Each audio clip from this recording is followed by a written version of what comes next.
तीन मछलियों की कहानी।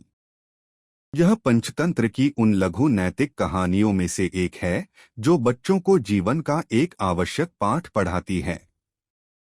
एक छोटी सी नदी में तीन मछलियां रहती थी। प्रत्येक मछली एक अलग रंग की थी, लाल, नीली और पीली। फिर भी ये तीनों मछलियां एक दूसरे के साथ मिलजुल कर रहती थी।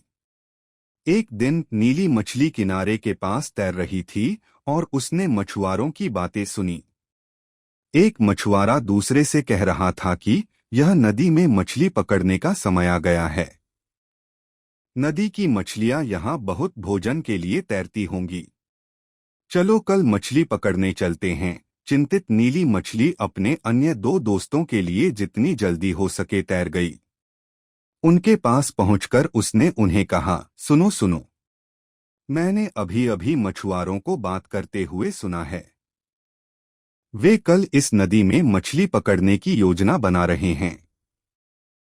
हमें कल के लिए नदी की सुरक्षित रूप से तैरना चाहिए। इस बात पर लाल मछली ने कहा, ओह, यह सब ठीक है। वे मुझे पकड़ नहीं पाएंगे क्योंकि मैं उनके लिए बहुत जल्दी हूँ। इसके अलावा हमारे पास वह सब खाना है जो हमें यहाँ चाहिए। लाल मछली की बात सुनकर नीली मछली ने कहा, लेकिन हमें सिर्फ एक दिन के लिए यहाँ से कहीं सुरक्षित जगह पर चले जाना चाहिए। अब नीली मछली की बातें सुनकर पीली मछली ने कहा, मैं नीली मछली से सहमत हूँ।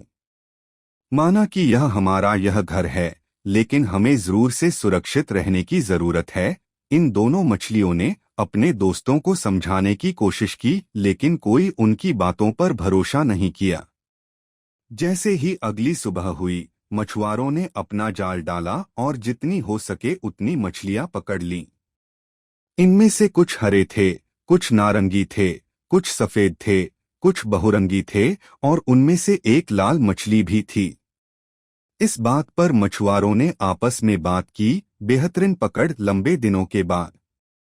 दूर वे ये सभी चीजें दोनों दोस्त पीली मछली और नीली मछली देख रहे थे। उन्हें इस बात पर काफी दुख भी था कि उनके दोस्त को, लाल मछली को भी मछुआरों ने अपने जाल में पकड़ लिया था। इस कहानी से हमें ये सीख मिलती है कि जब कोई आपको किसी समस्या के बारे में चेतावनी देता है, तब ऐसे में उनकी बातों को समझदारी से सुनना और उसके ऊपर कार्य करना महत्वपूर्ण होता है। रोकथाम इलाज से बेहतर है। मेहनत का फल की कहानी। एक गांव में दो मित्र नकुल और सोहन रहते थे। नकुल बहुत धार्मिक था और भगवान को बहुत मानता था, जबकि सोहन बहुत मेहनती थी। एक बार दोनों ने मिलकर 1 बीघा जमीन खरीदी, जिससे वह बहुत फसल उगाकर अपना घर बनाना चाहते थे। सोहन तो खेत में बहुत मेहनत करता, लेकिन नकुल कुछ काम नहीं करता बल्कि मंदिर में जाकर भगवान से अच्छी फसल के लिए प्रार्थना करता था। इसी तरह समय बीतता गया।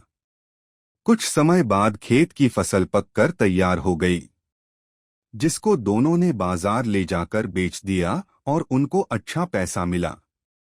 घर आकर सोहन ने नकुल को कहा कि इस धन का ज्यादा हिस्सा मुझे मिलेगा क्योंकि मैंने खेत में ज्यादा मेहनत की है। यह बात सुनकर नकुल बोला, नहीं, धन का तुमसे ज्यादा हिस्सा मुझे मिलना चाहिए क्योंकि मैंने भगवान से इसकी प्रार्थना की, तभी हमको अच्छी फसल हुई। भगवान के बिना कुछ संभव नहीं है। जब वह दोनों इस बात को आपस में नहीं सुलझा सके तो धन के बंटवारे के लिए दोनों गांव के मुखिया के पास पहुंचे। मुखिया ने दोनों की सारी बात सुनकर उन दोनों को एक एक बोरा चावल का दिया जिसमें कंकड़ मिले हुए थे। मुखिया ने कहा कि कल सुबह तक तुम दोनों को इसमें से चावल और कंकड़ अलग करके लाने हैं, तब मैं निर्णय करूंगा कि इस धन का ज्यादा हिस्सा किसको मिलना चाहिए। दोनों चावल की बोरी लेकर अपने घर चले गए। सोहन ने रात भर जागकर चावल और कंकड़ को अलग किया, लेकिन नकुल चावल की बोरी को लेकर मंदिर में गया और भगवान से चावल में से कंकड़ अलग करने की प्रार्थना की।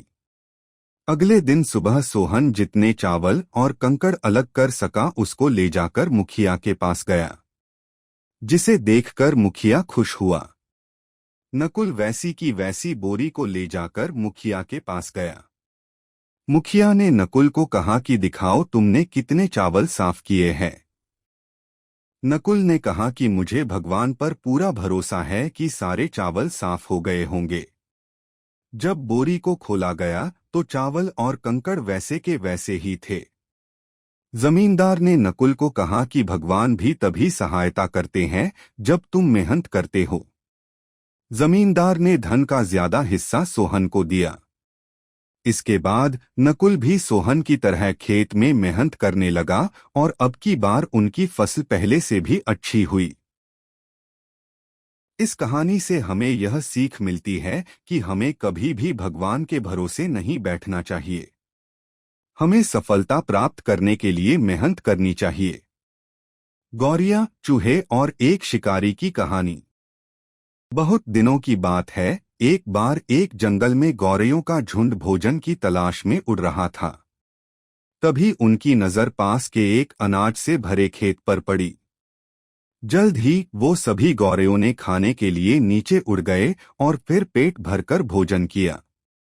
जैसे ही वो सभी उड़ने के लिए ऊपर उठे, उन्होंने महसूस किया कि यह एक जाल था।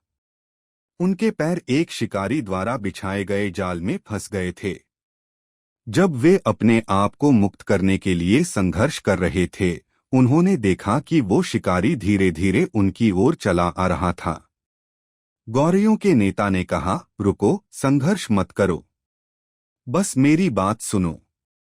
चलो एक साथ उड़ते हैं और मैं हमें अपने दोस्त चूहे के पास ले जाऊंगा। वो हमें इस जाल से जरूर आजाद करवा देगा। जैसे ही शिकारी चिल्लाया, गौरैयों ने एक साथ जाल को पकड़कर आकाश में उड़ गईं। वे जंगल की ओर उड़ गए जहां एक छोटा चूहा रहता था। अब गौरैयों के नेता ने कहा, उस पेड़ के तरफ उड़ो, वहां पर मेरा एक नन्हा दोस्त रहता है। पेड़ के पास पहुंचकर सभी गौरैयों ने एक साथ पुकारा, छोटा चूहा, छोटा चूहा, कृपया हमारी मदद करें। छोटा चूहा तुरंत जाल को चबाने लगा और जल्द ही सभी गौरैयों को मुक्त भी कर दिया। ऐसा करने पर गौरैयों के नेता ने अपने चूहे दोस्त को कहा, धन्यवाद प्रिय मित्र, तुमने आज हम सभी को बचाया, इसलिए मैं सभी गौरैयों के तरफ से तुम्हारा शुक्रगुजार हूँ। अन्य गौरैयों ने भी नन्हे चूहे को धन्यवाद कहा। इस कहानी से हमें ये सीख मिलती है कि हमें हमेशा कठिनाई का सामना करना चाहिए और आशा नहीं खोना चाहिए। याद रखें कि एकता में ही बल है। कौवों की गिनती की कहानी। यह अकबर बीरबल की उन लघु नैतिक कहानियों में से एक है जो बच्चों को जीवन का एक आवश्यक पाठ पढ़ाती है। बात उस जमाने की है जब भारत में राजा अकबर राज किया करते थे। एक दिन अपने दरबारियों के साथ टहल रहे थे। महाराज अकबर ने कौवे को आकाश में उड़ते हुए देखा और पूछा, क्या कोई मुझे बता सकता है कि राज्य में कितने कौवे हैं? इस सवाल पर सभी दरबारी हैरान हो गए। जहांपना, राज्य में कौवे गिनना कैसे संभव है? एक दरबारी को आश्चर्य हुआ। यह असंभव है, दूसरे ने कहा। वे सभी एक दूसरे को देखकर बड़बड़ाए और सिर हिलाया। वहीं पास में बीरबल खड़े थे। उन्हें देखकर अकबर से पूछा, बीरबल, आपको क्या लगता है? ऐसे पूछने पर एक दरबारी ने मुस्कुराते हुए कहा, बीरबल भी इस सवाल का जवाब नहीं दे सकता। वहीं उसकी बात को सहमति प्रदान करते हुए दूसरे से कहा, मेरे भगवान। हाँ, इसलिए वह चुप है। बीरबल ने चुपचाप कहा, हम हमारे राज्य जहांपना में 95,463 कौवे होंगे। यह ऐसे कैसे संभव है? सभी दरबारियों से पूछा। अकबर भी हैरान थे इस जवाब को सुनकर। फिर उन्होंने बीरबल से पूछा, आप कितने निश्चित हैं अपने इस जवाब को लेकर? बीरबल जी ने उत्तर दिया, मुझे पूरा यकीन है अपने इस जवाब पर। आइए किसी को राज्य में कौवे की संख्या गिनने के लिए भेजें, महामहिम। उन्होंने कहा। बीरबल की इस उत्तर पर दरबारी से पूछा, हम अगर कौवे की संख्या कम हो तो क्या होगा? तो इसका मतलब है कि कौवे पड़ोसी राज्यों में अपने रिश्तेदारों से मिलने गए हैं, बीरबल ने उस दरबारी को उत्तर दिया। फिर दूसरे दरबारी से पूछा, लेकिन अगर आपकी गिनती से ज्यादा कौवे हों तो क्या होगा? ओह, इसका मतलब है कि पड़ोसी राज्यों के कौवे अपने रिश्तेदारों से मिलने आए हैं, बीरबल ने कहा। इस तरह के हाजिर जवाब पर महाराज अकबर के मुख पर एक जोर से हंसी फूट पड़ी। उन्हें अब पक्का यकीन हो गया था कि बीरबल का दिमाग सच में बहुत तेज है। इस कहानी से हमें ये सीख मिलती है कि यदि हम चाहें तो हमेशा किसी भी प्रकार की समस्या का समाधान आसानी से ढूंढ सकते हैं। जहां चाह वहां राह। अगर आपको ये कहानियां पसंद आई हो तो हमारे चैनल कोको हिंदी स्टोरीज को सब्सक्राइब करें, वीडियो को लाइक करें और अपने दोस्तों के साथ शेयर करें।